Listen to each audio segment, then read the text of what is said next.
So will we add that to the notes? Yes, and then I'll send a revised set out. Fabulous, thank you.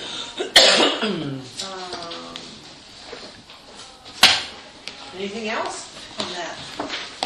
Moving right along, Robert, report from the county-wide CAC liaison. All these planning meetings are kind of a blur. They interrelate. And there was an article on the front of today's Daily Historian about the urban-rural divide.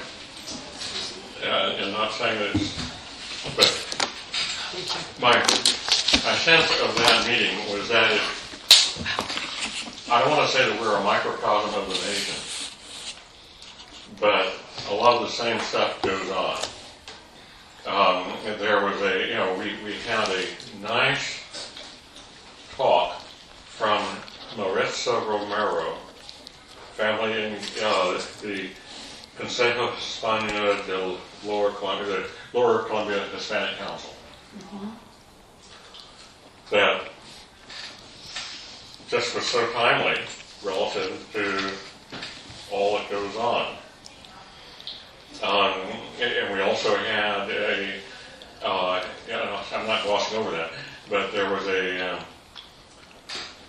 I think it was this meeting, that Katie Pritchard was there. She, I think, is a National Guard Master Sergeant, may or may not be, but local, long-time person who was kind of wanting to get across the point. If it wasn't this meeting, it was a different, but all the same, that there really is an element that is fearful of, she doesn't call the intellectual snobs, urban, but of these things that we can't quite drop, that people really think this way, people really think this way. So there's a value in saying, my God, I can't believe they think that, to accepting that that's part of the fabric of the community. So my understanding is that I'm sorry. She was sitting there and was joyful to have an opportunity of citizen involvement. And she obviously is getting citizen involved. Has a new Facebook page about Katie Pritchard's Voice of the North Coast. There was a fellow there who said he'd be happy. I was glad we even thought of homeless people being represented, and was happy, supported that, and was happy to lend support to that being done. But it was, striking that we really, anything that we don't want to read in Google News about Texas and Ohio, there's still an undercurrent within 10 miles of us here that can't be disdained. It's grotesque in ways, but so is the nation. And fine to ask her again. I'm not following. I'm truly. Okay. So can you just elevator speech it? So there are people there. We have in this county as much contention as you have on any national level arguing about politics. Yeah.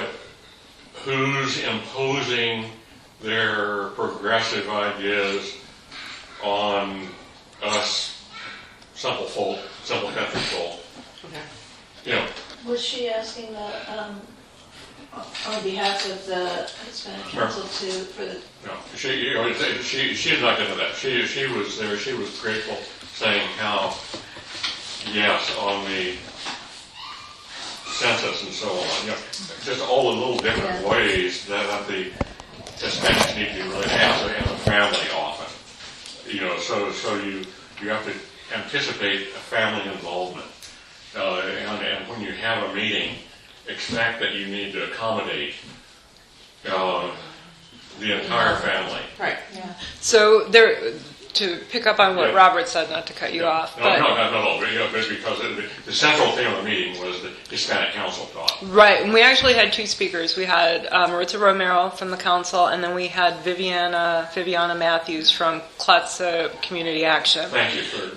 Yeah, and both of them, the point of those two speakers was to talk about populations that normally don't get included in a process like this, and how we can reach out to them and get and include them. So. And strangely, that fear of involvement or antipathy to involvement isn't just a Hispanic issue; it's a urban-rural divide. You know, political. You know, so it's hard work to be a kinder, gentler citizen involvement process. Right. That makes sense. Okay. And what meeting was this? This was the us countywide, or ostensibly The July 31st meeting? No, July 17th. 17th, 4 p.m., July 17th. The countywide Citizen Advisory Committee. Was there any discussion on how to overcome either the reluctance of participation or the fear of participation, or was it merely raising the issue of those concerns? Gail? I think there was some discussion about how to overcome it, especially the Hispanic Council, Ms. Romero. She, invited us, to come and speak to different groups that meet with the council or that the council To works reassure with. them that Yeah, and to explain what the participation is process is and all that. What are the underlying fears? Well, I think the obvious ones. getting scooped up. Yeah, I used to be the prominent one, obviously. Yeah. And part of it's just not Okay. understanding how the process works, or Why we care. why we care. Why does it even matter to them? So. But fear. They actually have. Well, I think there's a big fear of government in general. Okay, and that's Distrust, just what perhaps, is okay, the that's word. kind Yeah. of what I wanted to Yeah. be clear on. yeah, I'm not Hispanic, so I don't have their yeah. That's, they're afraid of that too. That they're, Well, I can't be. yeah. You're really scary looking. I've been told that. Okay. Anything else? Thanks, Robert. And then I was unable to attend the July 31st meeting. Would somebody like to speak about that? Lisa Phipps from DLCD, Department of Land Conservation and Development, came down and did a basically hour-and-a-half presentation, which was just wonderful, about how land use planning in the state works. And it was really more of an overview of Goal 2 to kind of set the foundation for everything we're going to do past here and past today. So Goal 2 is a tool. Yes. But it really is the foundation. It lays out the framework of how we're going to do planning in the county, and areas where we're going to take exceptions to certain goals, which means basically if we're in an area of farmland or forest land, but we've got a development settlement pattern there, you take an exception and say, well, this land is irrevocably built and committed, and therefore we're not putting it under the resource zone. Has she been the mayor of Rockaway prior to being? I think it was. rep? I think, yeah, it was prior to that. So. Yeah, and I'm saying that in just that she was also just a normal political human being, who had the lexicon to speak, and I guess I like her, was happy to be a nuisance of calling her on some phraseology that, and I can't remember any examples. Yeah, I don't remember. No, but but he was like, "Do you really believe that shit?" I didn't say that shit, but Yeah. did you really believe that? Because they start talking in political speak, and there's a difference in that and reality. so So we did videotape it. Unfortunately, the mics were on mute. So you can watch this, and you can play Pink Floyd's Dark Side of the Moon album to it.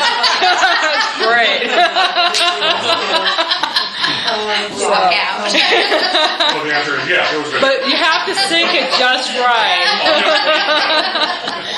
So, but yeah, the audio did not record, but we do have the video posted in case you can read the slides in the Are background. these the slides from it? Or No. this is something else? So when I get her presentation, her PowerPoint slides, I will send them out to everybody. And maybe speak, and we'll have Gail speak over it.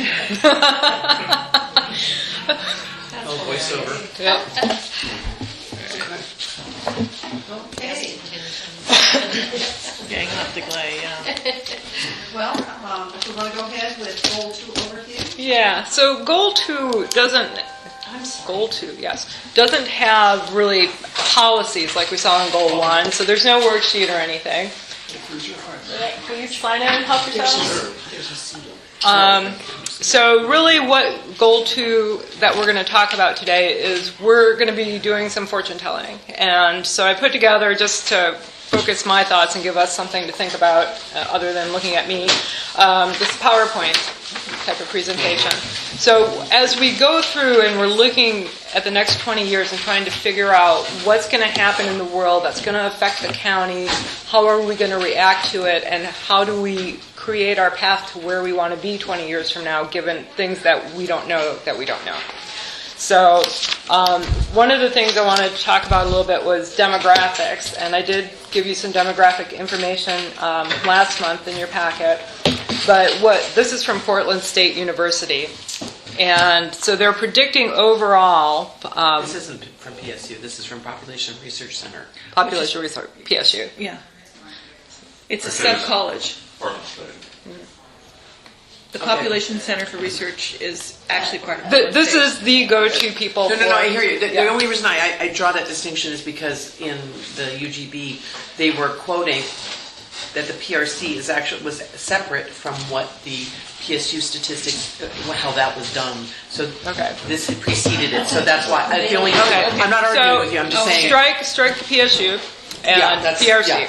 PRC. Yeah. So anyway, right in the year 2035, which is 5 years before we're planning our end of our comp plan, 2040.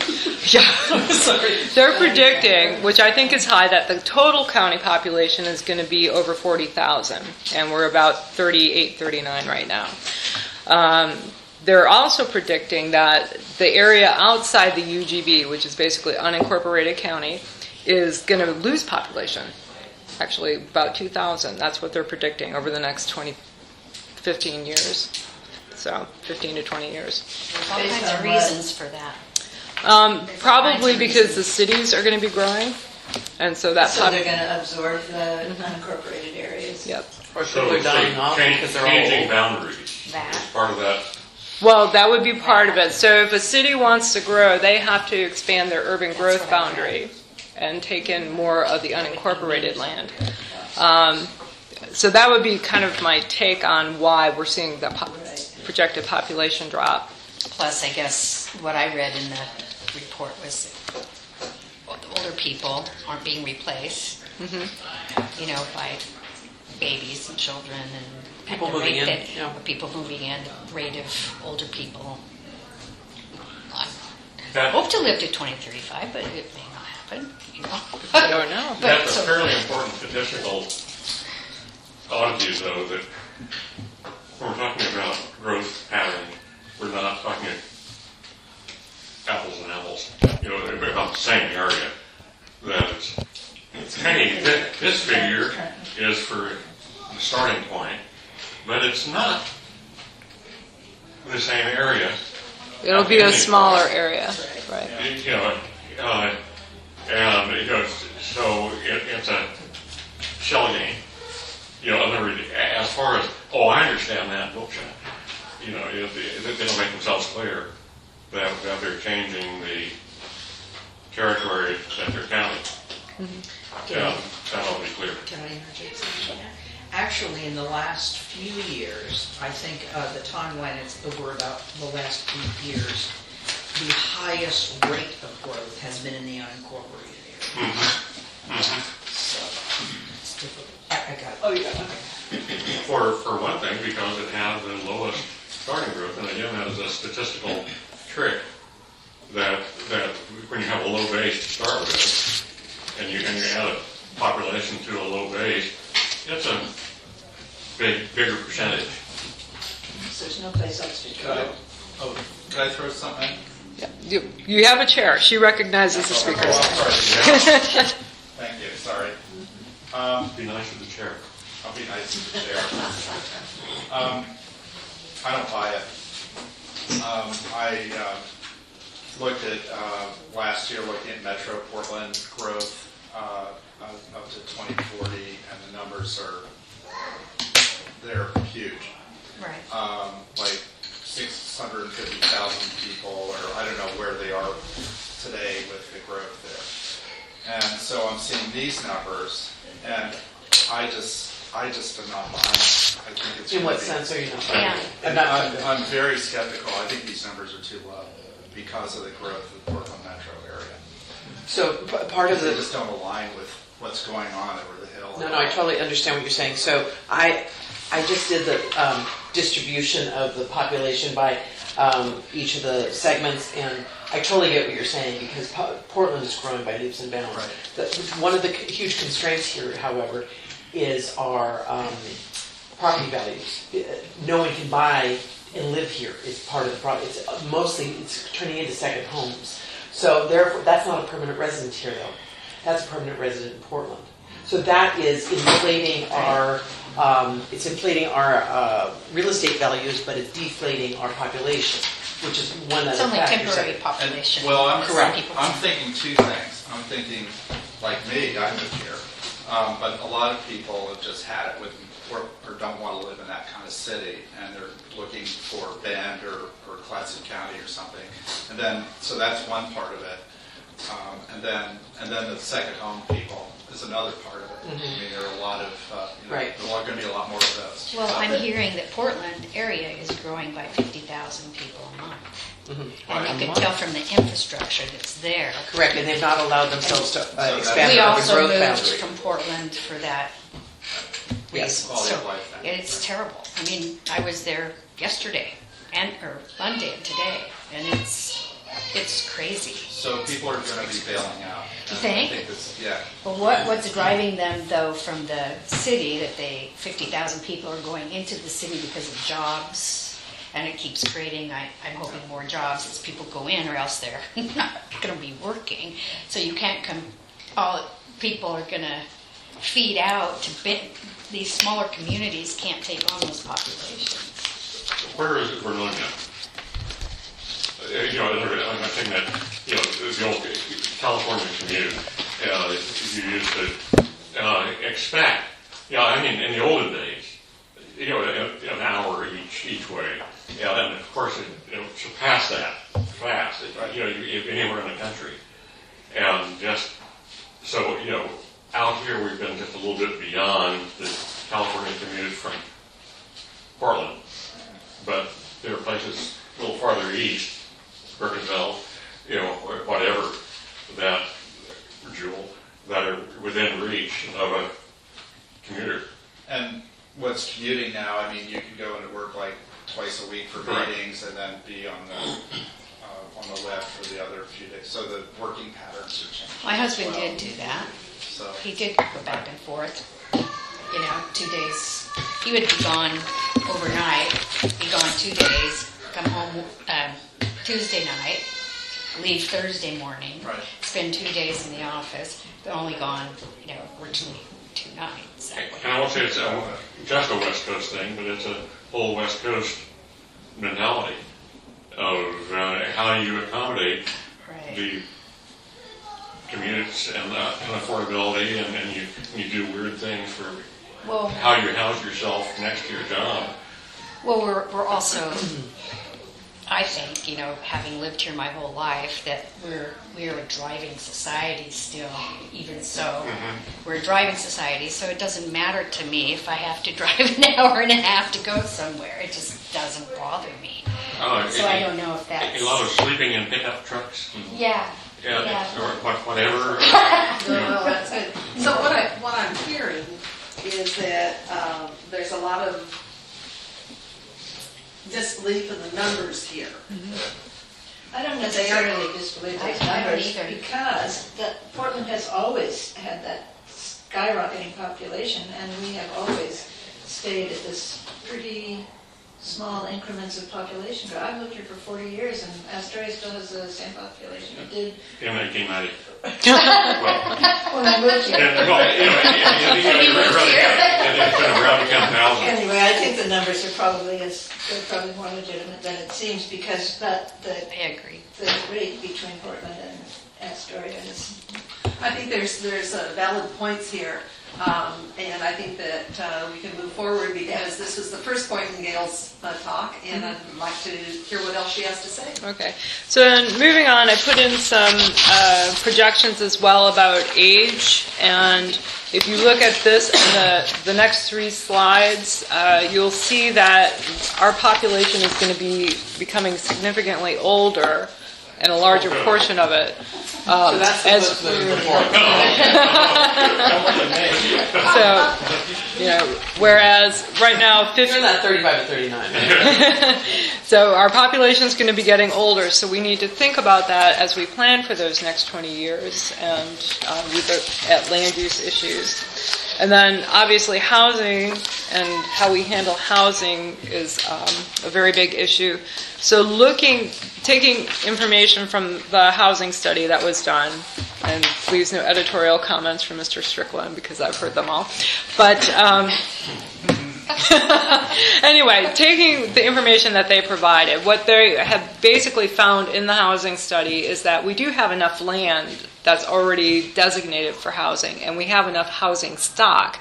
The mismatch is between the stock that we have and the price points and what people can afford, and that's really what we're looking at. So you'll hear this talk all the time of the missing middle housing stock, which are, maybe apartments or small condos or things like that are more at the lower end, but home ownership is still a very important value here.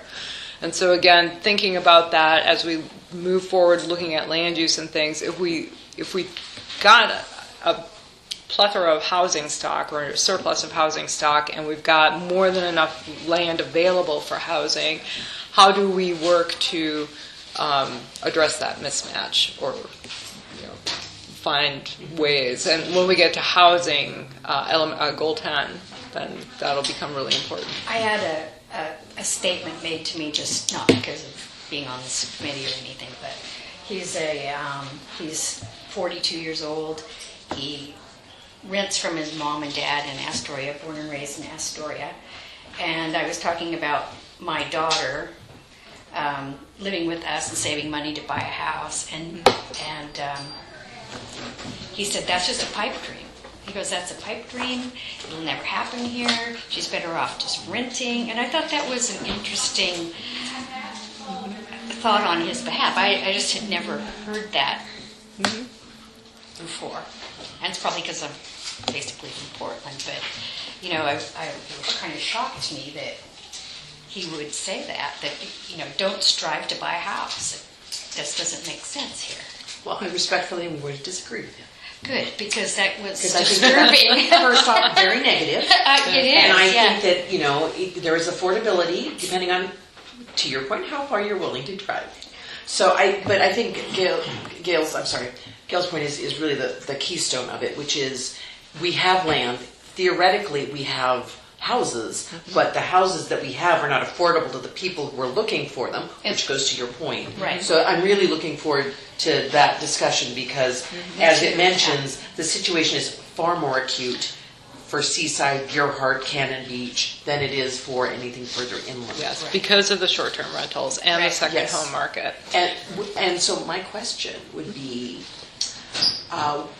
may we please dedicate a healthy chunk of time to how short-term rentals are managed or approved or grandfathered or have term limits on that, that I would very much look forward to a long discussion, perhaps with some research to back up what's going on, so that when we get to that point of how to manage it, we're first off more informed, because I've done a little bit of research on my own just to understand. But that's a big topic, and I think it's one of the more critical pieces in terms of livability as we move forward. Is it totally? That's my And when you say short-term rental, in your mind, about what percent of those are the individual houses that are where they're having rooms rented out? apparently, but you mean like just a room? Right. I guess I'm less. No, just a room, like I'm less concerned about that as opposed to the whole house being rented, because that takes away from someone living and having a community in that, having that house being part of a community versus if they're just renting a room, that's a transient visitor, that's okay. Just so I'm clear. Can I just finish my point? Yeah. But I'm more concerned that that house is either available for a family to come in for the weekend. That means that house is not available for a long-term rental. Do you see my distinction? I'm saying if that house is being rented or someone's living in it, awesome. We need communities, and we need not an entire empty, community of everything on the block is a rental. Excuse me, is a transient rental. Versus if you have a mix of them that occasionally have transient. And if I may clarify, when you say transient, you mean 30 days or less. Correct. Thank you for that. Yes. Thank you. Yes, that's long-term rentals are, by definition, transient. I see a gal on Facebook who is failing to find that third person to share for $500 a month, everything included, share an East County farmhouse with two other, and so this is not transient. exactly the point, right? You want to be able to create a community, and She just wants someone to share the unaffordable rent. yes, and that's kind of where I'm going with is that can we create first off background knowledge, because this is a super complex issue, and a lot of vacation cities like Aspen and Martha's Vineyard have dealt with this for years. I think we can learn from them. Maybe what we don't want to do, or maybe what we do want to do. I'm not sure which, because from what the little I have dug into this, it's got a lot of tentacles, and we want to make sure we don't create unexpected consequences. And so I'm just making a pitch for before we get there, or as we get there, if we can spend some time and understand kind of what our situation is, because I think it differs from Gerhardt to Seaside to Cannon Beach to. Totally. They're different communities. Well, yes, but I mean there are rules around it. Oh, and that too. Yeah. And I don't know, but again, my understanding is that the county would supersede the city ordinance. Is that true, or is that? No, we have our own separate ordinance. Okay. For short-term rentals. If we make it more restrictive, it does as not an example, affect what Gerhardt will do. Or it does not nullify it? No. It does not affect. Okay. In other words, the city policies stand. Right. They have to coexist with the county, but Then how would that be managed? We don't manage Gerhardt or Seaside. No, right. But I mean, if we come in and say, look, Then all the short-term rentals in the unincorporated areas are subject to those rules. Okay. So, okay, so Archcade, that's, for example. yeah, it's unincorporated. Yeah. Okay. Anyway, so that was my pitch to understand this a little bit better. She can affect Sunset Beach. She can't affect. Cannon Beach. Yeah. Yeah. Okay. So, Okay. even though my tentacles are long. But powerful tentacles. So going back though to the demographics and thinking about housing, if we've got a population that's getting older and aging, what does that mean in terms of what their housing needs are? Because we don't think about that as Care well. needs, yes. Will they need assisted living facilities, or will they be selling their homes and downsizing or moving out of the county? So everything affects everything else. Kind of the point here. So then, moving ahead to the slide that says land supply, that again is from the housing study, and it just shows the amount of the acres of land that are available, that are zoned for residential development, that could be developed. Either they're not fully developed to their fullest extent right now, or they're still vacant. Wow, And that's within the current urban growth boundary. Yeah, so you've got Warrenton with their growth boundary, Astoria. You've got unincorporated Clatsop, and then the other three cities. So I'm sorry. So of the, looking at Seaside, because I'm most familiar, so 136 acres are partially vacant, and 469 are completely vacant. Right. And that boundary only includes the urban growth boundary, or is that going beyond the urban growth? No, that's just the urban Correct. growth boundary. Okay. Yeah. So. Okay. And where is this information from? It's from the housing study, which Very fine housing study. a wonderful study. Thank you, Robert. I'm not sure if So, that's sarcasm. yeah, there's a long history there. But, Pretty thick, yeah. yeah. So I have not provided a copy. There is a copy on the website, the county's website. If you when you come to the county's website, just type in housing study, and Okay. it should bring you to the Okay, page. thank you. You will be getting a copy when we get to goal 10. Okay, yeah, that's fine.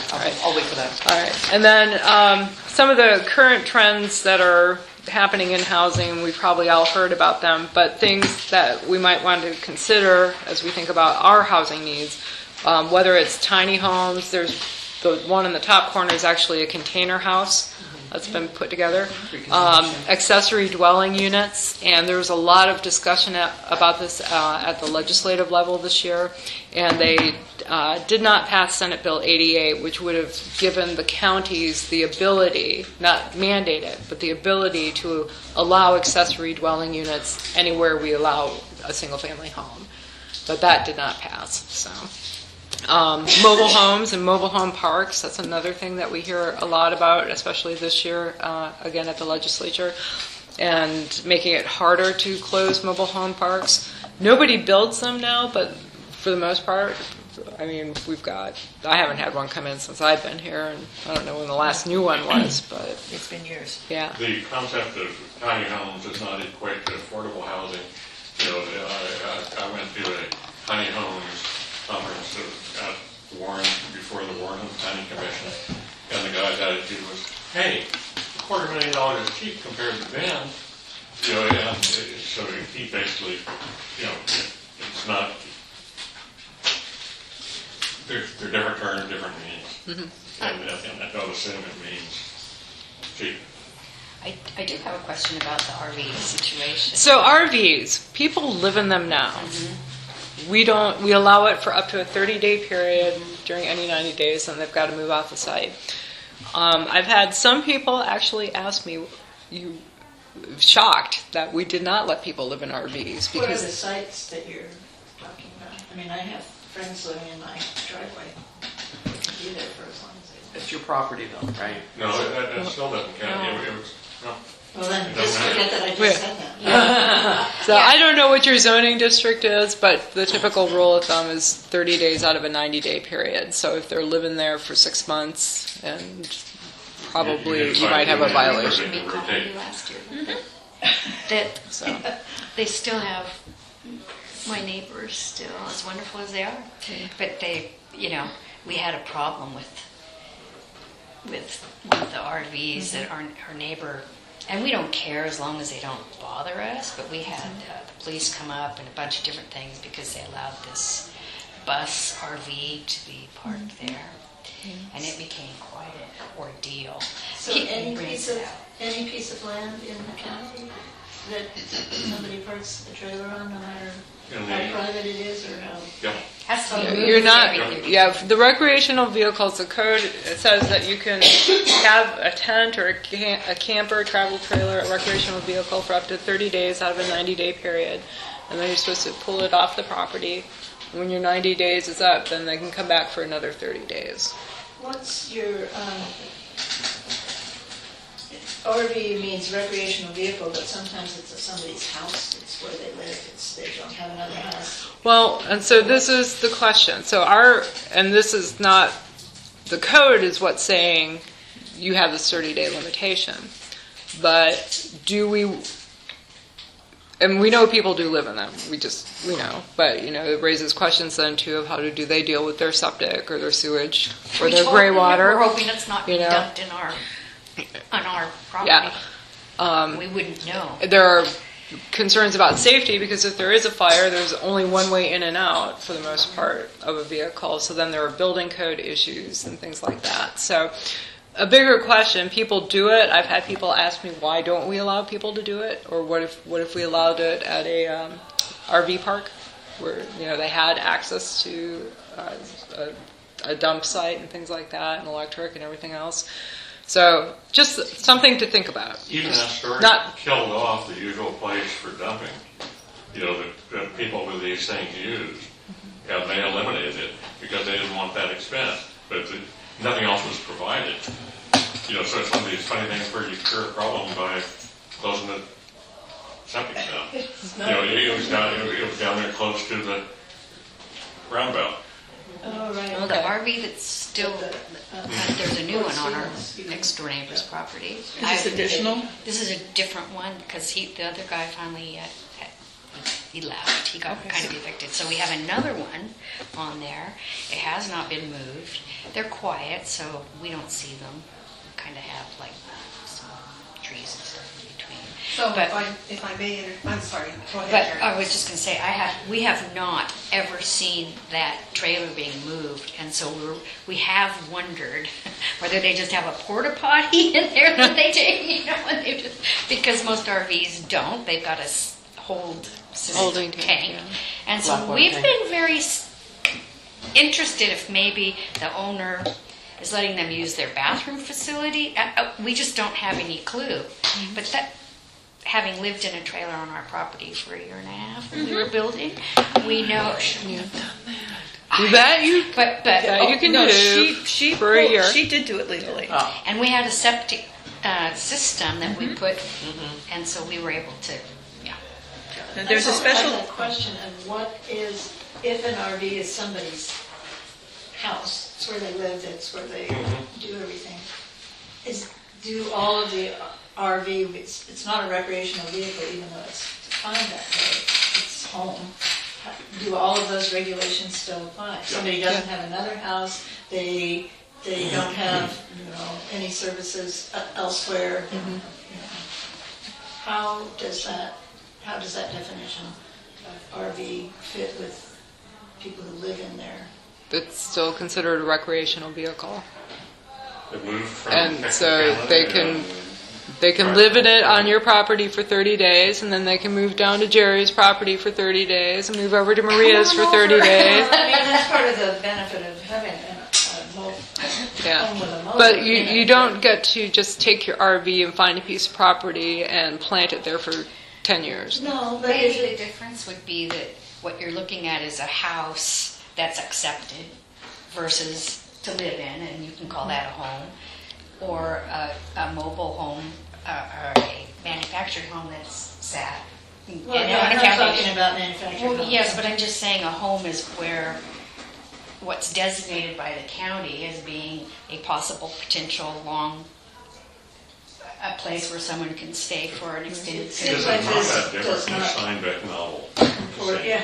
I wasn't So comfortable with if this. I may say, interject here, I think this is a really valuable discussion, and I would like to go on with it. However, I want to be respectful of time, and Gail, did you want to continue with this? or Yeah, is so this just enough for- very quickly, looking at the next 20 years as you have your discussions, things that we need to think about and factor into the plan include climate change, water shortage, which is going to be a big issue, interaction between humans and wildlife, and this is ongoing, traffic, and apparently traffic has been a problem forever and ever since the invention of the automobile, and then obviously natural disasters. So Well, the nice thing about an inoperative RV is that it doesn't contribute much to the traffic problem.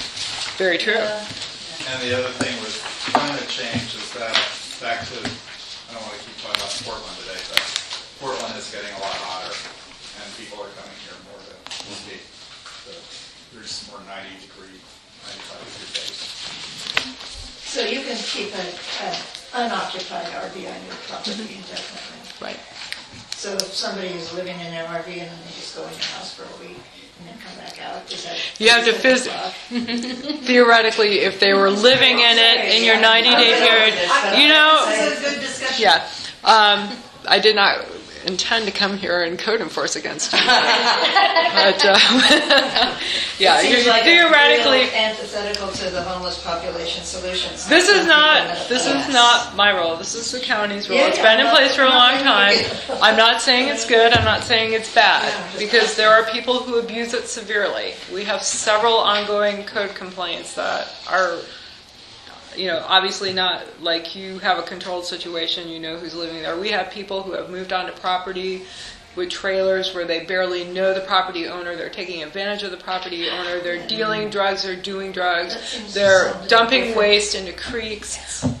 They have no electricity. They have no running water, and it's disgraceful. And yeah, they have a roof over their head, but is that really better than being homeless?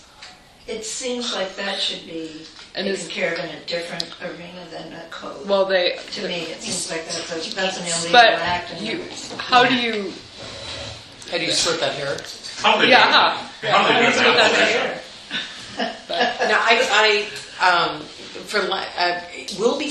will we be talking about this more kind of in detail when we get to the housing piece? Goal 10. You Okay, got, 'cause- and you can take however long So- you want to talk about each goal. Oh, good. yeah. Okay, because I think you have a really This is not important death point. march. And I think that there needs to be some, I don't know if carve out is the right word, but I see your point about splitting the hair of, okay, if it's with consent If you and behave agreement- properly, we'll No, let but you there live has to be- there. That seems like a law enforcement or something other than code that should to deal with that, because that's if you're squatting on somebody's land and they don't want you there, that's your. Well, they get trespassing. invited in because they They needed some they help. they and make then- friends. Yeah, and- then that's fine. And then when you tell them to go, they should go, or they're trespassing, and that's outside. And the eviction process is incredibly difficult. Yeah. And that's So what that was could be made Can- less difficult can take a rather year. than having a Wow. code that undermines a sort of strategy for dealing with a population who has no other way to live. So it just seems like. So, but again, I put that in there because it is a subject that we need to talk about, and maybe it's The obviously. new trend is that it takes a year to get rid of someone on your property. I know Is it that. only a year? I hear that. Because I've had to evict people and it's taken me longer. And going to court too. And that could Yeah. be streamlined without Yes, really anything. yes. And it's not fun serving them. I'll just say it out loud. But it was so good, and then I had to talk about serving people. I forgot it. It's gone.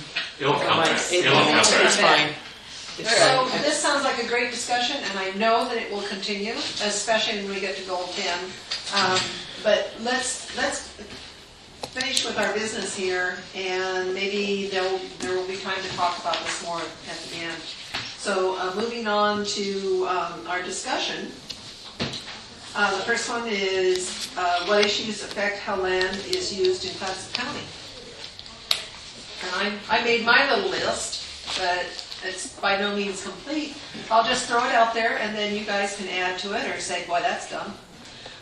First of all, land use, there's fishing, logging, recreation, housing, of course, is a land use, boating and water sports, which is not the same as fishing, agriculture, and then land use, one of the issues is homelessness.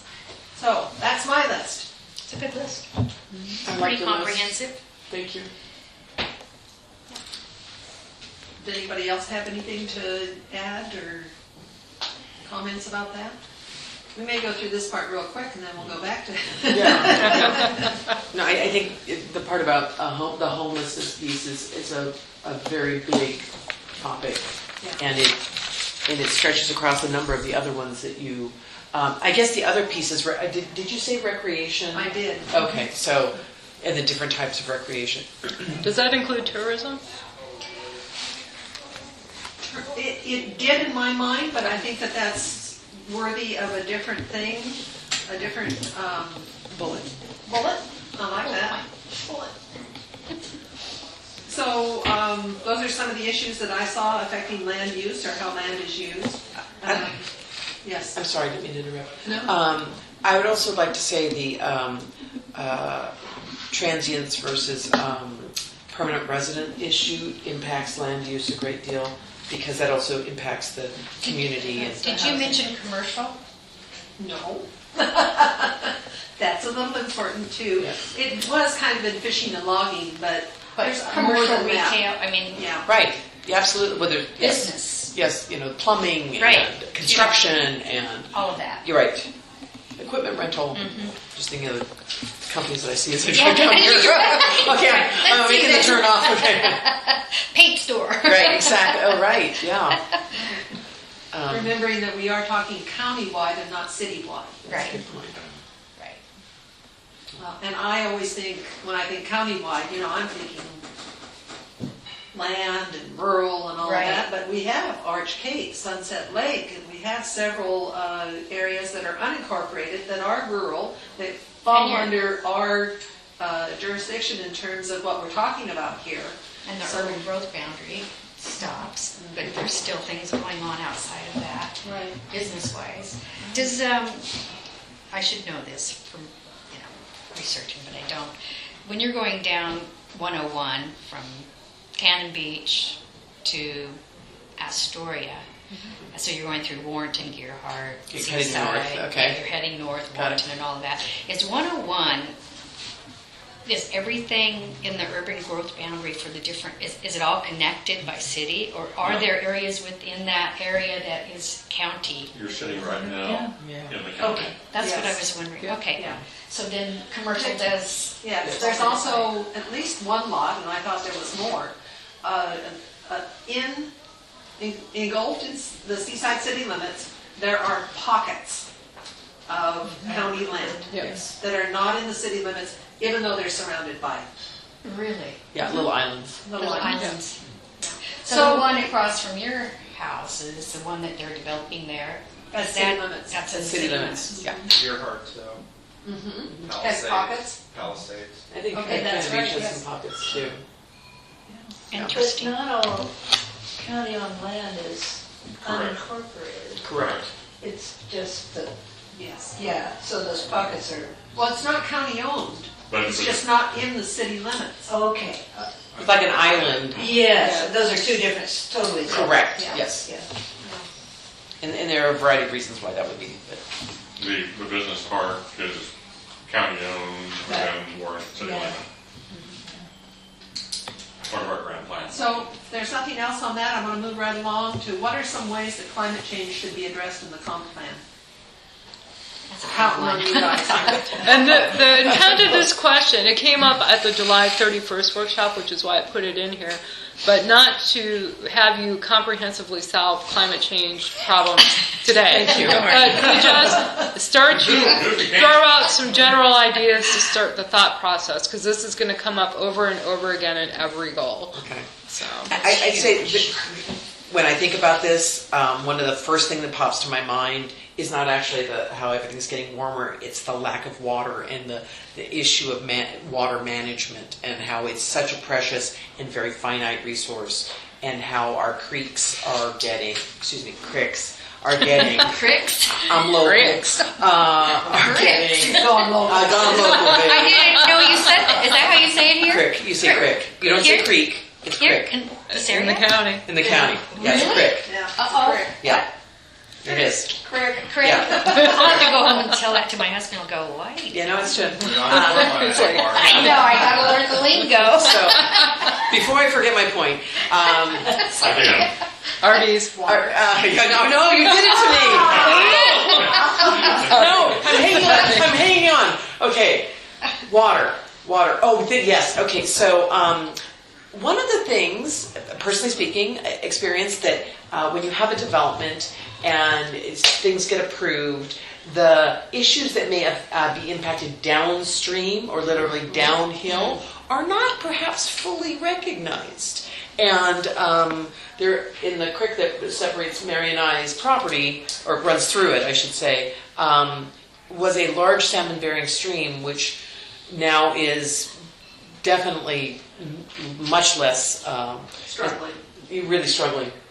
Although we've done a ton of habitat protection because of water and how it drains through and how it some houses in the development just north of us just have open pipes that dump onto a little ravine, into a piece of property that I own, and then that drains into my property, which then drains into the creek. Now, I've done what I can to try and mitigate the nasty things coming through, but honestly, it shouldn't be just an open pipe dumping into... So you're talking gray water?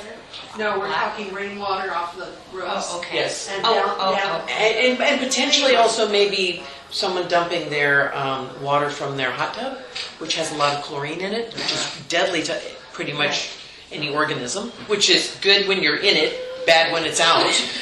Right. So anyway, I guess the climate change, because that will only become more valuable, the water will only become more valuable and more precious and less available. That's one of the things I'd like to talk about. And that I think we have some control over. We have some agency in terms of, having expand, and I don't know how to say this any better than I'm about to, how to expand the reach or the view beyond the immediate end of the property. Because from my experience, they look to see where it ends of the property and that's, it's going to drain into something else, kind of magic. There's magical thinking involved. Oh yeah, no. And that'll happen. Anyway, so I'd like to have a discussion about, having a longer view, more strategic. Protecting the aquifer on Classic Plains has always been a hot topic in the battle between Development. conservation and development. Yes. Where they do not want that word mentioned Totally. in a public study. Yes. The word is aquifer that you don't... Yeah. No, it's not, yes, and it's not only the aquifer, it's the wetlands and the watershed, and it's a big...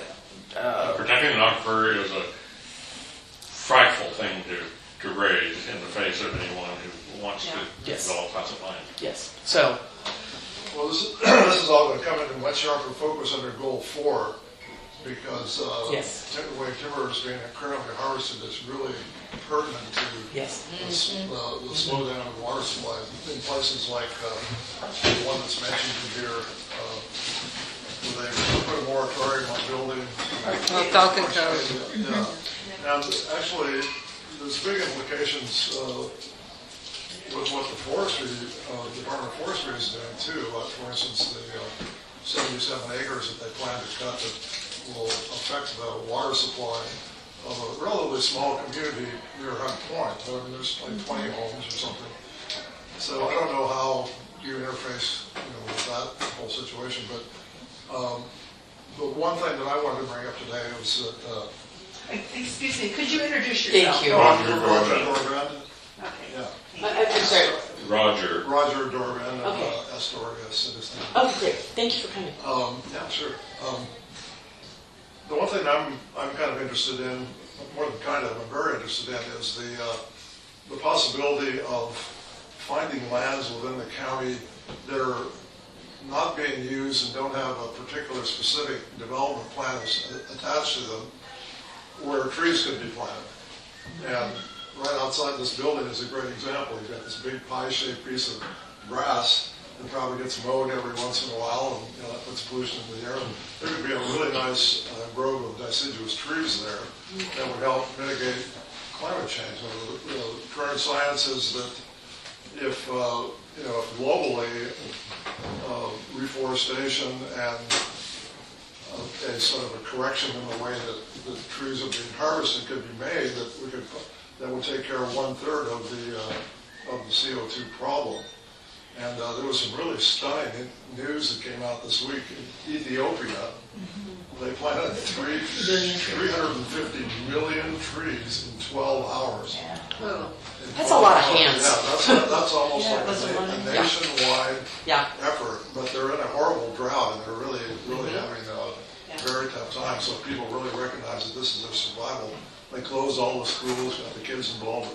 A stunning number, but they're not the only country that's. I mean, even countries that aren't currently in an emergency, like Germany, has a big conference planned for this fall to deal with reforestation too, and changing the complexion of the forest to trees that are going to have a better chance of survival 30 years from now when the climate's going to be quite different.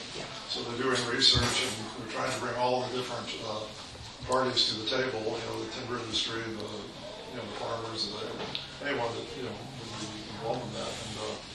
And so, countries are starting to take this seriously. It's not just, but I think that for us, I mean, we obviously have to think about what we can do locally. And for me, it's like, I think we can talk with the city and with the county about creating resolutions about mitigating climate change. And a portion of that would be what are real-time ways we can do that. And one of them is planting trees and looking for places that trees can be planted. I've forgotten Simo's sister's name, the county property manager. The county policy, last I heard, was to get rid of every county-owned parcel that has not been designated a park. And the policy also went along where we only want to have 60 acres that are designated park. So there used to be a multitude of pieces. But it was also some fancy county policy to sell those off. And I'll unpoliticize that and just somehow ask that you can ask what's Simo's sister's name and the county property manager, whose task is to manage those and auction them off. Yes. But there used to be lots of pieces all over that were ideal and well-aligned points. No judgment, right? So what I'm hearing here is that All right, that's it. one of the ways to affect climate change that can be addressed in the comp plan is reforestation. And I think water management, water rights, water management. One of the things that I thought of coming out of fire country is that the danger of fire will be much greater. That's a good point. Yep. Yes. Commissioner Webb had some things she wanted to say about Oh, yes. Robert's. Oh, good. And it's also non-deforestation because often those little pieces, their prime market was for cutting down the few trees that were still standing on them. Yes, Pam. Yeah, I'd like to correct a little bit of what you just said. The county, through the years, often acquires land through foreclosure. And and so it's not planned, it's not ideal land. We have just done an inventory of all county-owned land. And it's problematic. Some of it has no access because often people allow their land to go into foreclosure if it's worthless. And one of the things that makes land worthless is not to have an access to it. So the county actually has, it's not a lot of acreage, but it's a lot of individual small, and I mean like 2.5 acres. And some of them have unfortunately already been designated parks, but that actually... Very few are parks. No, we have a lot of parkland in this county that is very small acreage. Parkland or designated by the county as parks? Because I have... Designated by the county as parks. As open space, parks and recreation, or designated by the county that this is under the control of the county Parks Department. Parks Department. That's very surprising. It used to be on Parks and Recreation, and that was a advisory committee. So I'm on that changed for committee the now. better. And we have just done an inventory. And the problem with those parcels is that they're very expensive to turn into a park and not terribly useful. I mean, a 2.5 acre park, you can't even put parking on it. in 2.5 It acres. depends on if you're a bird or not. You know, for example, the little Smith, the parcel, county-owned parcel on Smith Lake across from you, that, where, no, the county didn't want to deal with it. But it was certainly a wildlife sanctuary.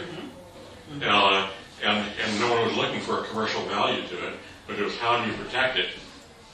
And under county ownership, the county doesn't want it because it's a cost as far as they're concerned. But to the birds, it was a Restaurant. natural It was a restaurant. stop. Not even a rest stop, they live there. Oh, okay. It's a Yeah. full-time. Okay, so the homeless birds had The homeless birds found a place to. They Okay. probably should have left after. No, right. As long as they weren't in Parked their an nest. RV. Big history to it, too. It was a historical site where the Smiths, after Smith White, that's where they parked. I have one more. It's just, well, my point was that yes, there is property out there, but it costs money to develop parks, and it's even more expensive often to maintain them, police them, keep RVs off of them for people who find a place that is isolated enough and they stay there indefinitely, and so we have to call the sheriff and we have to deal with often drugs and things like that are happening. So the whole county-owned land issue is a very complex one, and it's And no wildlife conservancy wants them because they want they're funding. usually not big enough. Well, they're Also. usually not big enough. I mean, it's when you talk about 2.5 acres for a reserve, it's very, very rare. You need connectivity to other wildlife things. You need adequate water. It's very complex, and we are at the moment taking a look at every single one of them. And these often are the connecting pieces that would often get sold to the person who cuts down the few standing trees, and that was the real value. So yes, it's a complex issue, but no, the county doesn't want them. No, It isn't that the county doesn't want them. And they have never wanted these pieces. That's why they made it the policy to get rid of them. And to have Samo's sister, what's her name, be in charge to get rid of all of them that haven't been designated for. So this sounds like a discussion that's very valuable and can be continued another time.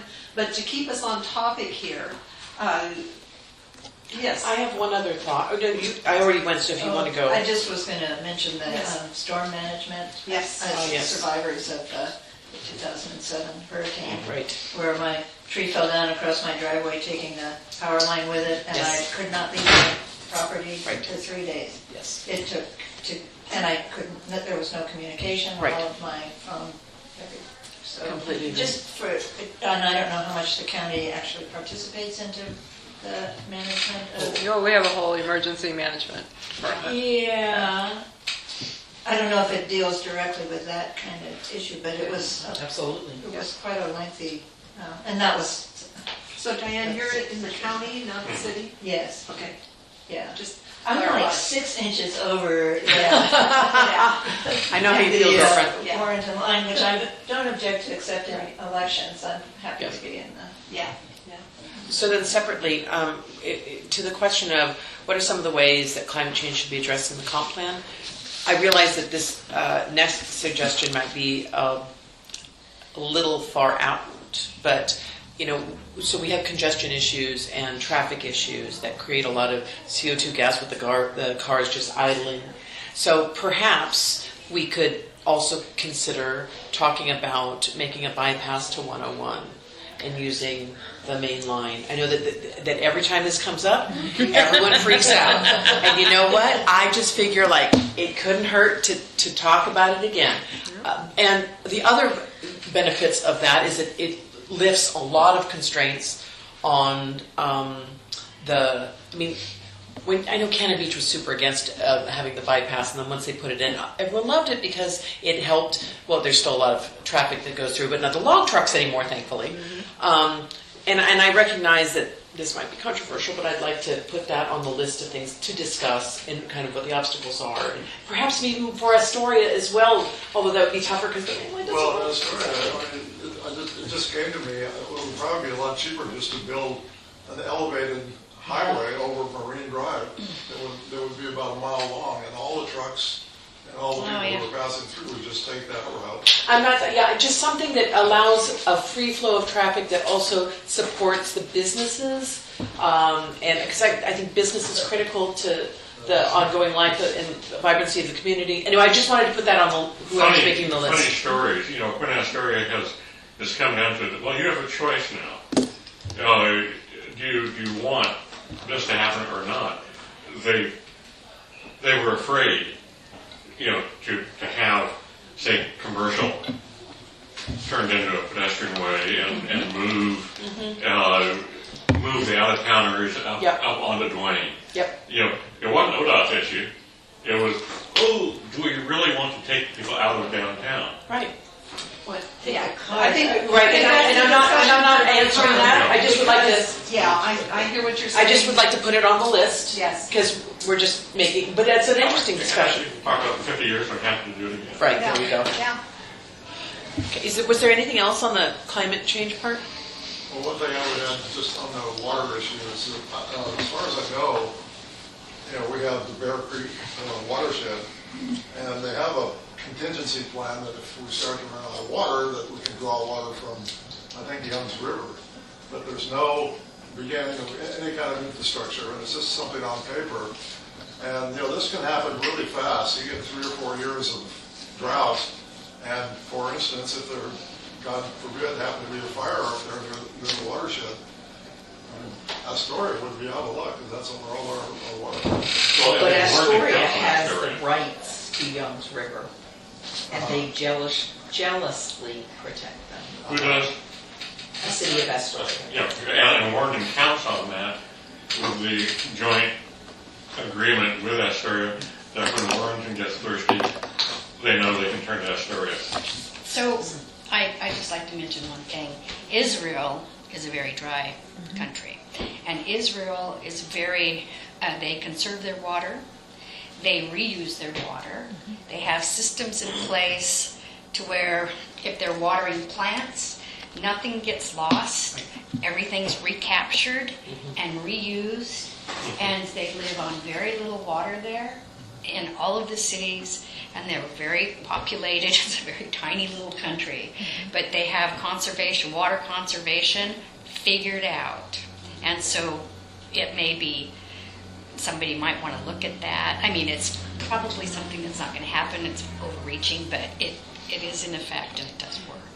Aren't there catchment issues? I mean, is the code on catchment? Yeah, is there a code on catchment? Because I know, okay. Yeah, we allow it, and the State Building Codes Division has a whole booklet on it about how you calculate it based on your roof size and how you store it, how you pipe it. And that's what they do there. I mean, everything is... And we actually, amazing. with Falcon Cove still being in a water moratorium, we have a set of plans that will be coming in with a rain catchment system down in Cove Beach. Cool. Every inch of rain produces 1,000 gallons of water on my roof that comes down a little rain chain. I like rain chains. Those are they're very cool. I like them. I know you do. One It thing, easily could be because I have a 3,500 gallon tank, but I know that's what's happening. Every inch of rain is 1,000 gallons. So- Measure it. I'm sorry, go ahead. yeah, so as we think about water, and water is a big issue, and we think about the plains here, and a lot of the water that has been coming down to serve some of this development was coming from Warrenton. Warrenton is having its own issues with water, and this is the area where we have been directing growth. So that's something that you need to keep in the back of your heads, because we may potentially be setting ourselves up for failure. Yes, exactly. Yes, and something to keep in mind. Again, I've been 20 years in the desert, and you were not allowed to catch your water because that needed to go back to replenish the aquifer. Right. And their water rights, one of the things, is kind of all over the little river. I don't think anything has to be left for, If there are concerns about the aquifer, I do not think the catchment system should be allowed in that area where there's a concern with depleting the aquifer. Don't say it. I've got barrels. I water my everything outside with my Oh my rain. God, you're just breaking laws left and right. I'm confessing. But that's not a lot here. No, I know. So we have about 15 Yes. minutes left to talk about how can public health, unless there's something more that you want to talk about climate change. Okay, how can public health issues be addressed in a land use plan? Yeah, this was another question that came up on July 31st, and so I thought I would throw it out to you as a committee as well. So. it's kind of there was jabber about wellness in the county, and I don't remember all the schemes that are done. I know they had a conference, and wellness is a catchword. Well, I think noise pollution should be at the top of the list of public health disturbances. And I live close enough to Camp Rilea to be pretty constantly living in a war zone to the point where my mental health is compromised. It's rat-a-tat-tat boom, as well as the. That's the sound of freedom, Diane. That's what I've been told. This isn't the first time I've brought this up, but I do think that is a public health issue. There is a population that lives in the area that Camp Rilea is now presumed to. Eliminate. No, they want to keep it. They But just they want to. bought out They the took it. little school. And they also put their bullets in the sand, and so. I think there are a lot of problems with Camp Rilea that need to be addressed by the county. Who owns that property?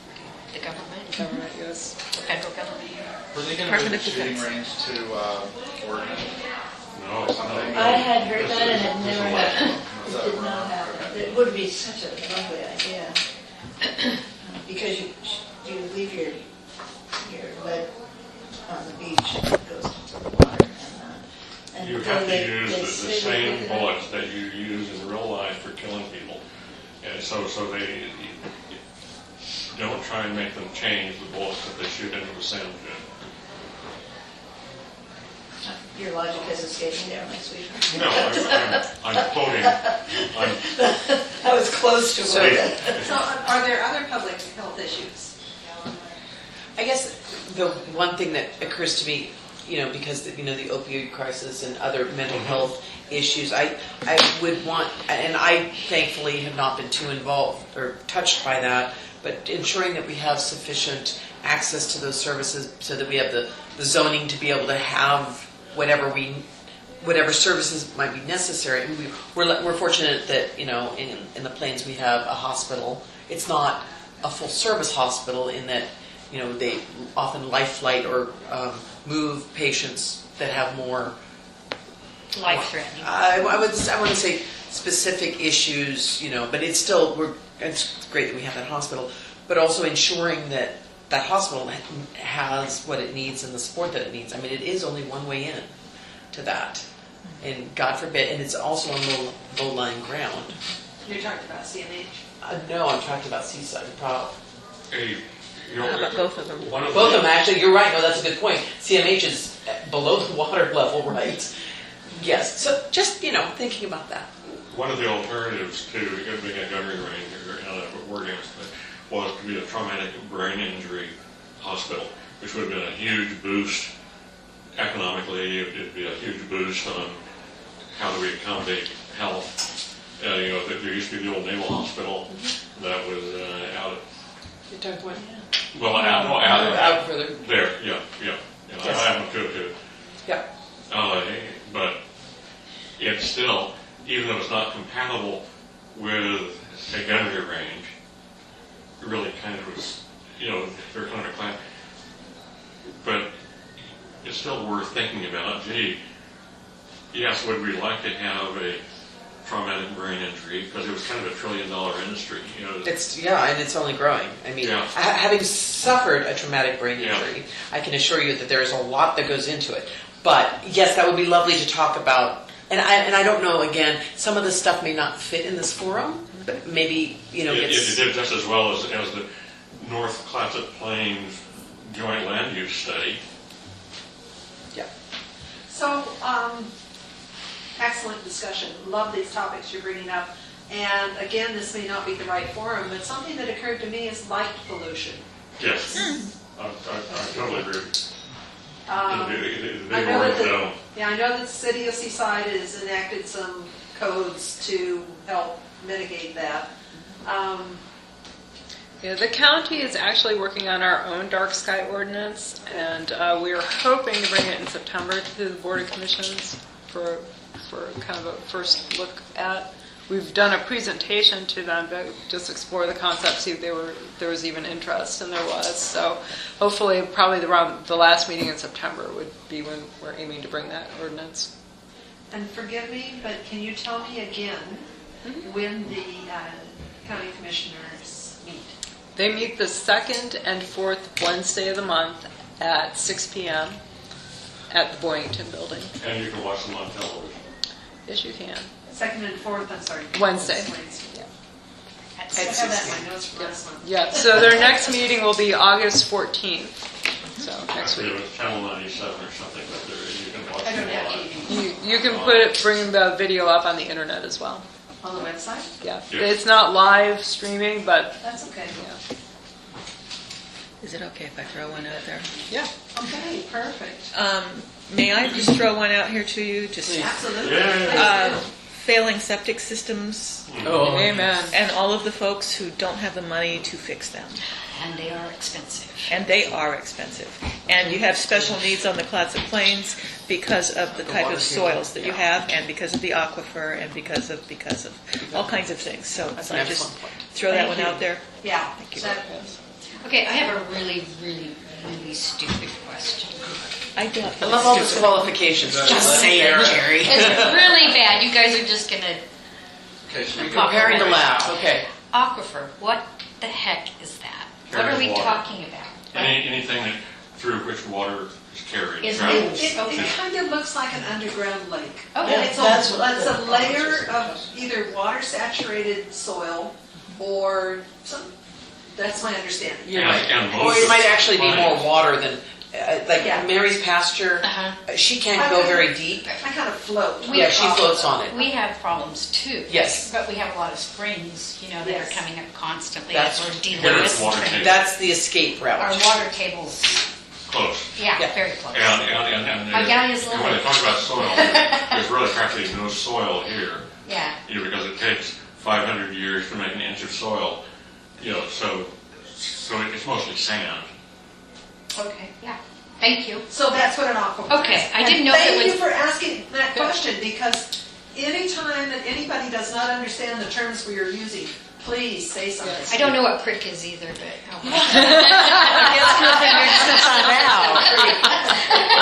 Crick. So this definition, aquifer is an underground layer of water-bearing permeable rock. Rock fractures Look at and that. consolidated materials, probably sand or silt. That's under. thank you. When in doubt, Google. Yes, yeah, Yeah, that's true, and usually aquifer the- doesn't necessarily have to have water in it. It can It's gotta be underground. Yeah, it has to be underground and it has to be permeable rock. Yeah. You can often dig the water with a postal digger anywhere on lots of plants. I have a question. It's a process question, if I may. So these are great, and and thank you very much for adding the one that we missed. I guess does the chapter close and we can't add later, or Oh, no. Okay, so we can always. Until the board adopts it, Okay, so we have, so that it was a bigger question, because I just feel like summer's a busy time, and I feel like I'm not on my game in terms of all because I like to read it, and then I do my own research to kind of put it in context, and I'm not up to speed. So I guess, unlike in some cities, where they say, if you don't bring, like Luba, Yes. right? If you don't bring it up before this date, you can't have an objection. We're not playing. no, we're not playing that game. So what will happen is, what we're looking at, and we need to talk about this at our next meeting, is over the holidays taking a break, because we need to, as staff, start going back and rewriting based on the input we've been getting at all the committee meetings, Okay. and then bringing those rewrites back to you Yeah. to say, did we capture what you were looking Got for? it, okay. If And we then- were talking about ELF, you're not supposed to review anything that's already been discussed, because that slows down their process. Right. But this is not. We're not ELF. No, yes. Okay, great. And so then, that begs my second question. So let's say we do 1, 2, and 3 before Christmas, and then after Christmas, we review 1, 2, and 3. Yep. Do we then hold 1, 2, and 3 until we get to 4, 5, and 6, or does that go beyond to the next level, which I would assume is the Board of Planning Commission first, Right. yeah. So they have not really been looking at this. We've been waiting to get everything through the committees Yes. and then take stuff to the Planning Commission. And actually, I have been chewing on that question myself because part of me wants to adopt it as we move forward, but then once we do that, That we're stuck. well, we're not stuck. We can always go back and amend it. But I'm thinking we may want to make changes, or we may create a situation where we've adopted something here, but the old now it's inconsistent with the Exactly. old part of the plan. Right, so that was what was kind of like making stomach tumbles, because I was thinking, gosh, I want to make sure everyone's informed and maybe give them an update, but I'm really personally, not speaking for anyone else, reluctant to adopt anything, only because I think we're going to get better and better at this. Oh, yeah. You know what I mean? I know. And as we get better, They're and declining. absolutely, exactly the point. So I guess I'm reluctant to take anything that fascinating. It's getting would require adoption and then amendment. Yeah. So that was just my little Yeah, speech. and there's also, before it gets to Planning Commission and Board of Commissioners, there's another round of open houses that has to happen so that we can say, okay, we told you this was going to happen, here's what's happening now, here's the proposed changes. And these open houses would be more formal than the ones we held just as an introduction. It would actually be staff standing up there, giving a presentation and then taking questions and things. Okay, thank you. That thing's As long right as through. we never have to stand up anymore. Well, that was in your bylaws. Yeah, it's a 45-minute presentation on each of the goals, sweetheart. We told you there would be a quiz, right? Right, and you have to recite it by memory. Dang. It's only a page and a half. Don't be a page. It's only a page and a half. No problem. But it seems like in Keep this skipping. process, recursiveness Yeah. is your friend. Right, Yeah. exactly. Maybe exactly your best the point. friend. Right, iteration. Yes, exactly the point. That's what I feel like, and maybe I'm just speaking for myself. Oh, but no, you're speaking for all of us. I just really feel like this is so not the language I'm used to, and so not the way of looking at things that normal life requires. It's a very specialized thing, and we're grateful for your support, all of you, looking at you too, for this. And I guess I'm not confident that our first few things will go as smoothly as our next 3 goals, because we're kind of learning on the first 3. Yeah, and we fully expected that. Okay, So, and nothing is written in stone. And as I said, take your time as you're going through this. If even though we may give you materials, you can tell us as a committee, hey, we're not done discussing this, and keep the meeting longer, bring it back at the next meeting. Yeah. I think that we've pretty well covered Yeah. this one, but I do want to leave that option open for all of us to bring up some of these items in the future. Anything else on public health issues? Moving on to public comment and input, but I'm going to take a little aside here because I did have a question. There's no page number, so I don't know where it is. But it says in the exceptions, because, I have a many-feathered document here. Yes. So I have questions and reference points. But there were a couple here that, where is Country Club Estates? Where is Country Club Directly Estates? across the street. So that's that one. So no, it's that one. That's on, not Colby, but directly south of Sunset Beach Lane. Oh, is that where Parr Road? Parr Road, right, okay, so yeah, it's on The golf course. near the golf course. Summerlin family housing. Okay, so near the golf course. And the other is Teal Court and Beechwood? Okay, those are down toward Gearhart, but on this side of the UGB. Okay. Okay, that's all I had. Public comment and input. I don't know where this fits in, but it was just, and it's not pointing fingers at Monica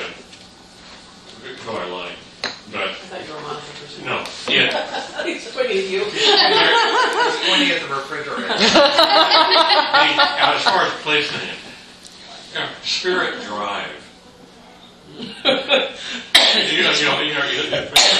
A burial ground.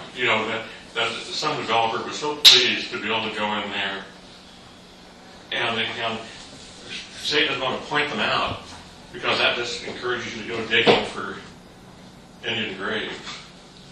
But it's just interesting that a really nice person in the county happens to live on Spirit Drive.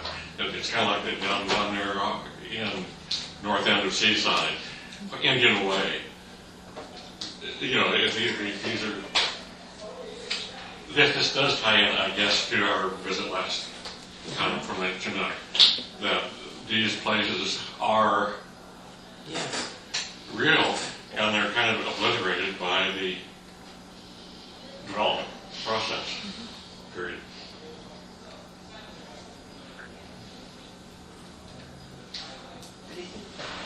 Okay, public? More to say? I pretty much said You're on. Well, I want to thank you so much for coming. Yes, Hope you thank come you. back. Yeah. We had, I think, a pretty lively discussion. And Did he get a generally- cookie? Yeah, did you get a cookie? They're really good, and I've eaten most of them. They're But not gluten-free, I can't eat it. Oh, they aren't, but I can pass it in front of you. yes. I'll eat one in your honor. The sacrifice. I got some gluten-free cookies on the way here. They're good. So, I know, that's the problem. You distributed the background materials for the next meeting? Yeah, so next meeting we're going to be discussing Goal 3, which is agricultural lands.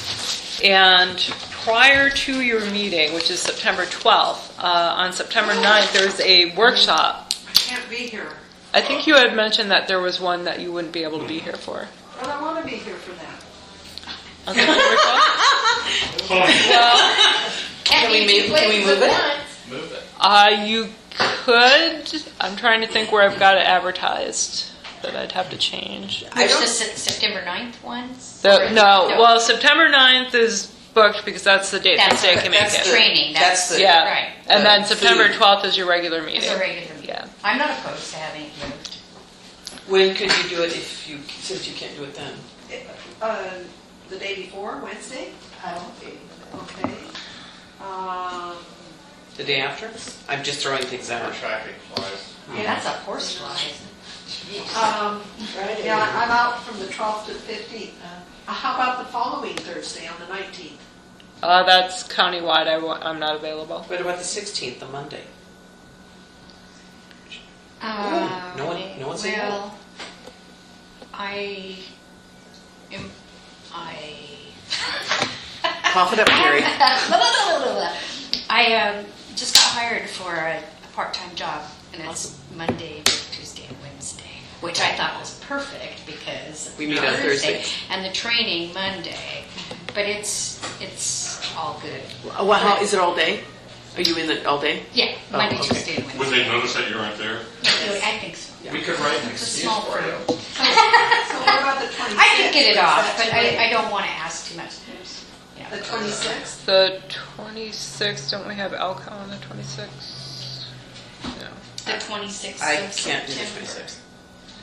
Yeah, Alco. It's on I don't the know, calendar. I'm gone during that time, so it Yeah, will just and I be- think no, it's the 25th. Good. Oh, I have an idea. You saw the light bulb go off, didn't you? Yes. Okay, now I'm not saying this is a good idea, but being that the 9th has the food one, okay, what if we had it after that? And we have leftovers. Well, I'm just saying we could meet on the 9th, after, I know that we'll all be kind of saturated. I think you'll be very saturated. yeah. Okay. Yeah, that's going to be What pretty about the intense. 5th? What is the 5th? September 5th, Thursday. Thursday. I'm good. I have Northeast Advisory Committee that. You're a problem, Gail. I know. She has a lot of meetings. Do No, not, just kidding. it's Okay, Gail, serious. what days would you be available? I have you booked for the 12th. That worked really well on my calendar. I know. Okay. And that's And the really, date Sarah that we've wants you been to be there because advertising. I don't want to co-chair this thing. Yeah, you're really good at it, and I'm not. You are very good at it.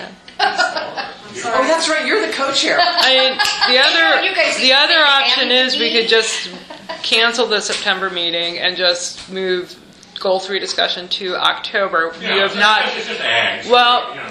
you have not set an October meeting date. If we, because you set for 3, or wait, no, I lied. You did, October 10th. Aren't we doing it every third Wednesday? You wanted to reevaluate though, because I think in wait. the winter Maria's schedule changes. Yeah. And look, I've got the schedule right in front of me. Awesome. My kid's going to high So, school. yeah, if you just wanted to maybe cancel the September meeting and then just bring it to October? Is that agreeable with everyone? Yep, first. Okay. Okay. You're public too. You didn't So get you're a talking comment. about canceling the 9th? No, not September 9th. That's our workshop. So it would be the September 12th committee meeting here. 3 and 4 are going to be discussed on that. Yep. So Tim Murphy, who is the Farm Forest Specialist with Department of Land Conservation and Development, he's going to give this presentation. And it's an overview, basically, of how farmland and forest land uses work in the state. And then what we're trying to arrange for your committee meeting following that is to have someone who represents local farming or local logging, timber industry come and talk to this committee as well. So you're kind of getting the state view of it, and then you're getting the local perspective as well. So And I'm sorry, when was the state meeting? the state meeting is September 9th. Okay, right, yeah. Yeah, and I think you've already RSVP'd. Yeah, it's all about the We food. get, honestly, I All have about the confirmed food. back from you. Yes. Confirmed. Yes, because Short I and sweet. remember I took to heart, whoever made the comment at the last meeting, that you should respond, even if it's just to say, I'm not responding to you. Well, in that way, yes, it's true. I agree with that. Whoever made that, Yeah. it drives me nuts. I never know if somebody's gotten it, and then you feel like you're bugging, pestering them. That's perfect. Thank you. did we, the October meeting? We have not set a date. Okay, well, Actually, I have it as October 10th. I think could we we did. move it to the 17th, which is a Thursday? That might not work because I have countywide that day. The 3rd? Yeah, theirs is the 3rd Thursday of the month. The 4th Thursday of the month is Lewis and Clark planning area, and the 1st Thursday of the month is Northeast. So really, the 10th is the only option. For a Thursday. For Thursday. How about Friday? The 11th? So if I may say, What time? Marion, because you're coming from quite a distance, are Fridays better for you generally? The irony of that day is that there's no school on Friday, so I would have to go back to Portland to pick up the kid to come back out. So if we could have it on Friday, that would be easier. But if the 10th is the only day that will work, then I will just drive back. Friday's so. fine. I'm fine. How about the rest of you? Is Friday a good day? I mean, In I'm general, we thinking, switch it from in Thursday. general, Yeah. would that work better for you on Fridays? Because we were going to revisit that at this time. Right. It's fine. And Gail and Julia, how does that? When you said it, we will come. If you're not in If we're not in another meeting. It could be, we've got meetings, but yeah. Yeah. Okay. Do you often have meet? The only problem with that is that it's kind of the same difference in that I'm getting out ahead of the rest of the family, so so Thursdays is fine. I mean, So keep it general. can we revisit this again in December? Oh, yeah. Yeah. Well, we will need to revisit it again in October as well because we want to set up a holiday schedule. Okay, so let's just keep the 10th. Okay. Okay. This is October 10th you're October, keeping? I'm sorry, yes, October 10th keeping, and then, So you're canceling September 12th and skipping to October 10th. Oh, Am I that'll give understanding me that? more time Yeah. to read my stuff. Oh, yeah. Love it. Why don't we do every 2 months? The rest of the next 3 years. because Because you know what? Honestly, if we ever, I know. well, not only would never, I wouldn't read it any faster. I need the deadline. You're motivated by I am it. very motivated by this. This is a good point. I mean, am I wrong? I know. Okay, so yeah, so next meeting in October then will be goal 3. September 9th is the workshop with the state. I've given you a flyer. It's open to the public, but they do need to RSVP.